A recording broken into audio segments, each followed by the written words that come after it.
There's no feeling more intense than starting over.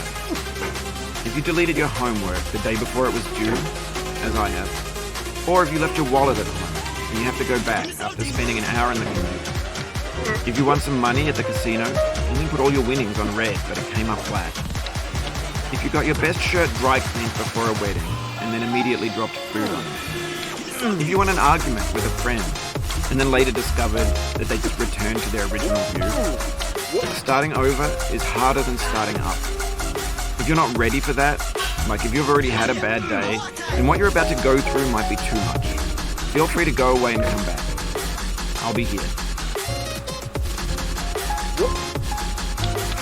Alright, thanks for coming with me on this trip. I'll understand if you have to take a break at any point. Just find a safe place to stop and quit the game. Don't worry, I'll save your progress, always, even your mistakes. This game is a homage to a free game that came out in 2002 titled Sexy Hiking. The author of that game was Jazero, a mysterious Czech designer who was known at the time as the father of B games. And B games are rough assemblages of found objects.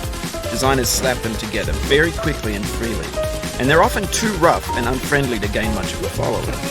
They're built more for the joy of building them than as polished products. In a certain way, Sexy Hiking is the perfect embodiment of a B game. It's built almost entirely out of found and recycled parts, and it's one of the most unusual and unfriendly games of its time. In it, your task is simply to drag yourself up a mountain with a hammer.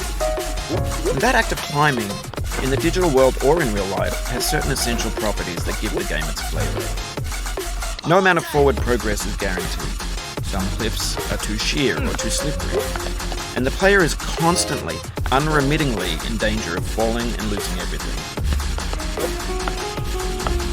Anyway, when you start Sexy Hiking, you're standing next to this dead tree that blocks the way to the entire rest of the game. It might take you an hour to get over that tree, and a lot of people never got past it. You prod and poke at it, exploring the limits of your reach and your strength, trying to find a way up and over. And there's a sense of truth in that lack of compromise. Most obstacles in video game worlds are fake. You can be completely confident in your ability to get through them once you have the correct method or the correct equipment or just by spending enough time. In that sense, every pixelated obstacle in Sexy Hiking is real. The obstacles in Sexy Hiking are unyielding, and that makes the game uniquely frustrating. But I'm not sure Jazero intended to make a frustrating game. The frustration is just essential to the act of climbing, and it's authentic to the process of building a game about climbing. A funny thing happened to me as I was building this mountain. I'd have an idea for a new obstacle, and I'd build it, test it, and it would usually turn out to be unreasonably hard. But I couldn't bring myself to make it easier. It already felt like my inability to get past the new obstacle was my fault as a player rather than as a builder. Imaginary mountains build themselves from our efforts to climb them, and it's our repeated attempts to reach the summit that turns those mountains into something real. When you're building a video game world, you're building with ideas, and that can be like working with quickset cement. You mold your ideas into a certain shape that can be played with, and in the process of playing with them, they begin to harden and set until they're immutable, like rock. And at that point, you can't change the world. Not without breaking it into pieces and starting fresh with new ideas. For years now, people have been predicting that games would soon be made out of prefabricated objects, bought in a store and assembled into a world. And for the most part, that hasn't happened, because the objects in the stores are trash. I don't mean they look bad or that they're badly made, although a lot of them are. I mean they're trash in the way that food becomes trash as soon as you put it in the sink.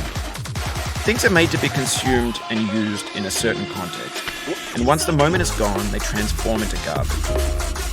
In the context of technology, those moments pass by in seconds. Over time, we've poured more and more refuse into this vast digital landfill that we call the internet. It now vastly outnumbers and outweighs the things that are fresh and untainted and unused. When everything around us is cultural trash, trash becomes the new medium, the lingua franca of the digital age. And you could build culture out of trash. But only trash culture. B games, B movies, B music, B philosophy. Maybe this is what digital culture is. A monstrous mountain of trash, the ash heap of creativity's fountain. A landfill with everything we ever thought of in it. Grand, infinite, and unsorted. There's 3D models of breakfast, Gen X's fanfic novels, Scan magazines, green screen Shia LaBeouf, banned stuff scenes on Lively. Facebook's got lifelike bots with unbranded adverts and candid shots of Kanye and Taylor Swift mashups, car crash epic failed GIFs, Russian dashcam vids, discussions of McRibs, discarded, forgotten, unrecycled, muddled, rotten, untitled. Everything's fresh for about 6 seconds, until some newer thing beckons, and we hit refresh. And there's years of persevering disappearing into the pile, out of style, out of sight. In this context, it's tempting to make friendly content that's gentle, that lets you churn through it but not earn it. Why make something demanding if it just gets piled up in the landfill, filed in with the bland things? When games were new, they wanted a lot from you. Daunting you, taunting you, resetting and delaying you. Players played stoically. Now everyone's turned off by that. They want to burn through it quickly. A quick fix for the fickle, some tricks for the clicks of the feckless. But that's not you, you're an acrobat.